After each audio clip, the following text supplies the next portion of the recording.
माला कैसे की जाती है, ध्यान से सुनो, आज बताते हैं एक विधि। हम अपनी विधि बता रहे हैं, इसमें आप अपने आचार्य अपने गुरुओं से पूछ सकते हो, वो जैसा कहें वैसा करो। हमसे पूछ रहे हो तो हम अपनी विधि बताते हैं। हम जब माला करते हैं तो कैसे करते हैं, मौन हो जाते हैं स्नान के बाद। मौन हो जाने के बाद मन में हमारी गुरु परंपरा का द्वय मंत्र है, वो चलता रहता है और उतनी देर फिर ठाकुर जी का चिंतन बना रहेगा। गिरधर लाल जी की भुजा का, चरणों का, मुखमंडल का, नेत्रों का, कान का, उदर का, सब ये चिंतन आते रहेंगे बार बार चित्त में। व्रज की रज का, यमुना जी का, गिरिराज जी का, वृक्षों का, बिहारी जी का, राधा वल्लभ जी का, राधा रमण जी का, रंगनाथ भगवान का और अपने गुरुदेव का। ये चिंतन बनता रहेगा, आता रहेगा बार बार। और कैसे करना, चलते फिरते रहो, कपड़े पहनते रहो, बाल काटते रहो और बीच बीच में उनका स्मरण करते रहो। गुरुदेव को प्रणाम, अपने आचार्य को प्रणाम, अपने ठाकुर को प्रणाम, राधा रमण जी को प्रणाम। एक एक क्षण में सारी ग्राफिक्स आपके आंखों के आगे आते रहेंगे। उसके बाद फिर तिलक स्वरूप धारण करो। तिलक स्वरूप धारण करने के बाद में अब शिखा है, शिखा बांध लो। उसके बाद में आसन पर बैठ जाओ।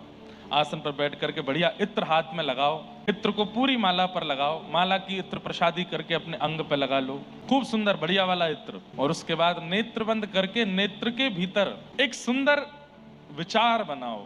यमुना जी बहती हुई आ रही हैं, सुंदर यमुना जी का तट है, वहां एक दिव्य सेज विराजमान है और उस सेज पर मैंने प्रार्थना की है तो यहाँ से किशोरी जी आकर के विराज गए हैं, यहाँ से श्याम सुंदर आके विराज गए हैं और उन दोनों के चरणों को अपनी गोद में लेके मेरे सदगुरु बैठे हैं, मेरे गुरुदेव। और गुरु के चरणों, गुरु की गोद में अपने प्रिया प्रियतम के चरण विराज रहे हैं और गुरुदेव धीरे धीरे चरण दबा रहे हैं। मैं सामने दृष्टा बनकर के दर्शन कर रहा हूं और बस ये चिंतन प्रारंभ करते ही माला लगाओ, जप करना प्रारंभ करो।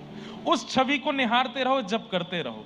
धीरे धीरे अपने आप कोई कोई गतिविधि होगी। ठाकुर जी कुछ बोल रहे हैं, श्री जी कुछ कर रहे हैं, गुरुदेव के नेत्रों से अश्रु आ रहे हैं, गुरुदेव बार बार चरण छू रहे हैं।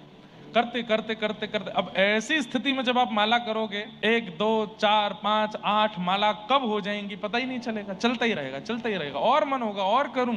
धीरे धीरे धीरे 6 महीना, हफ्ता, 6 महीना, साल, 1.5 साल, 2 साल जब व्यतीत हो जाएगा तो फिर क्या अनुभव हुआ करेगा कि अब गुरुदेव बैठे हैं किशोरी जी के और हर बार वस्त्र अलग पहन के आए हैं, हर बार मौसम अलग है, हर बार यमुना जी का स्थान अलग है, हर बार वो निकुंज अलग है। कभी गिरिराज जी के पास है, कभी यमुना जी के पास है, कभी किसी घाट पर है, कभी किसी घाट पर है, कभी रात्रि है, कभी सांझ है, कभी सवेरा है।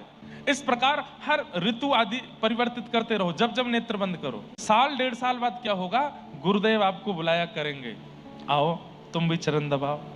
और माला करते करते आप भी चरणों में पहुंच जाओगे।